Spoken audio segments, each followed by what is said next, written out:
¿Qué pasa? ¿Tenéis examen de historia y aún no habéis abierto el temario, eh? Pues bien, llega el historiador para ayudaros. Hoy veremos las guerras carlistas. Nos situamos en el año 1833. En este año muere Fernando VII, el por aquel entonces rey de España. Siguiendo la línea sucesoria, debería subir al trono su hija Isabel, pero aparece en escena el hermano de Fernando, Carlos María de Isidro, que amparándose en la ley sálica reclamó el trono frente a su sobrina.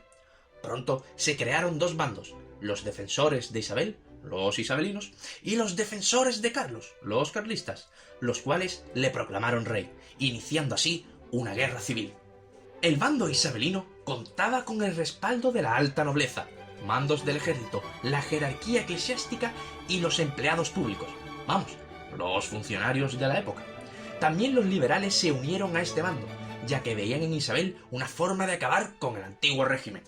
Por su lado, a Carlos le respaldó la nobleza y pequeños propietarios rurales de la zona de Castilla, Galicia, Cataluña, País Vasco y Navarra, además del bajo clero.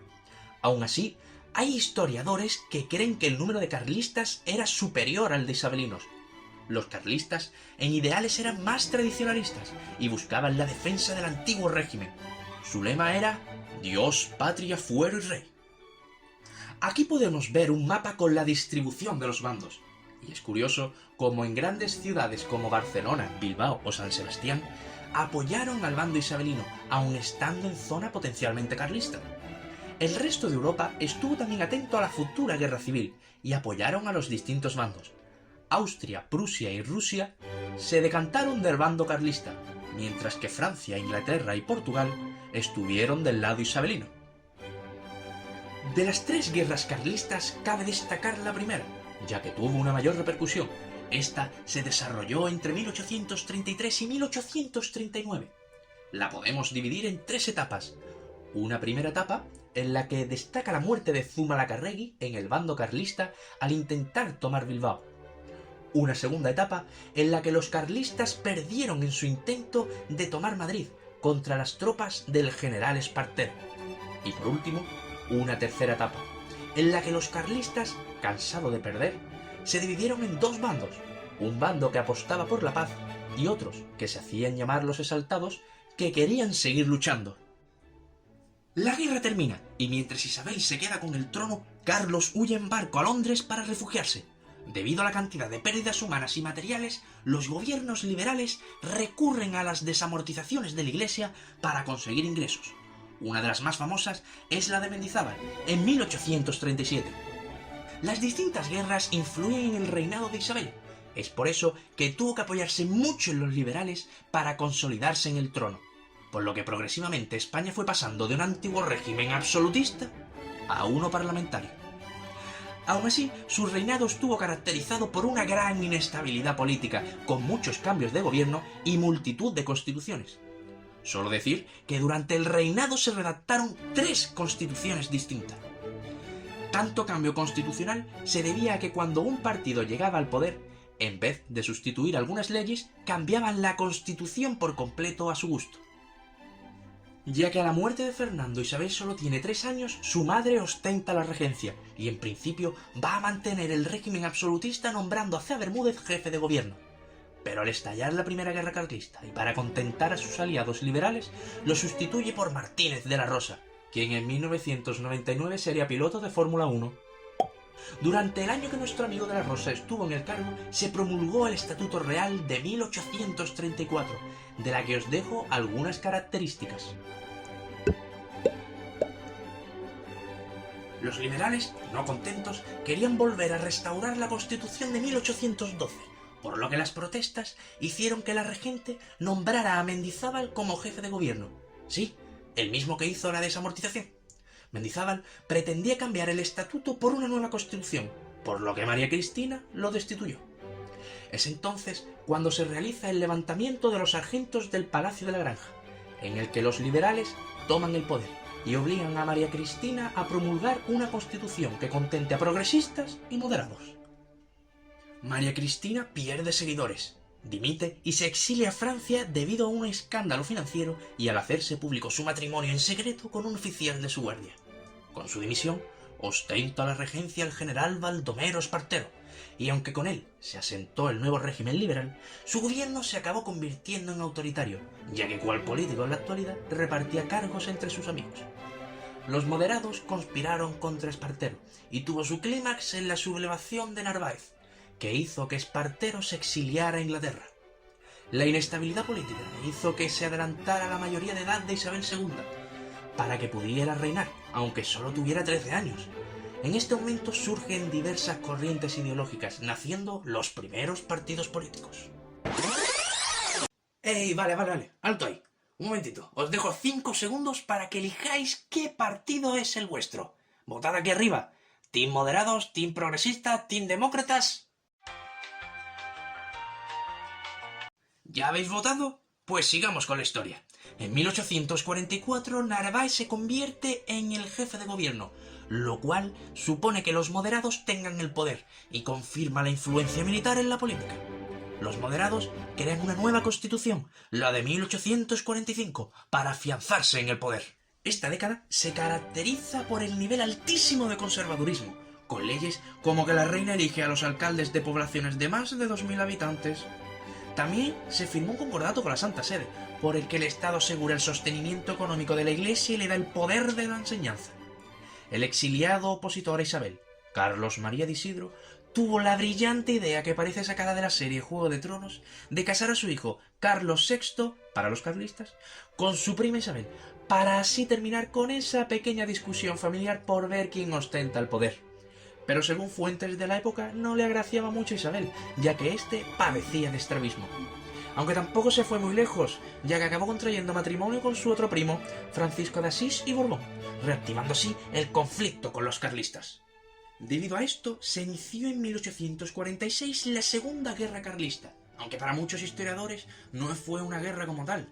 Esta se prolongó hasta 1849, teniendo lugar principalmente en Cataluña.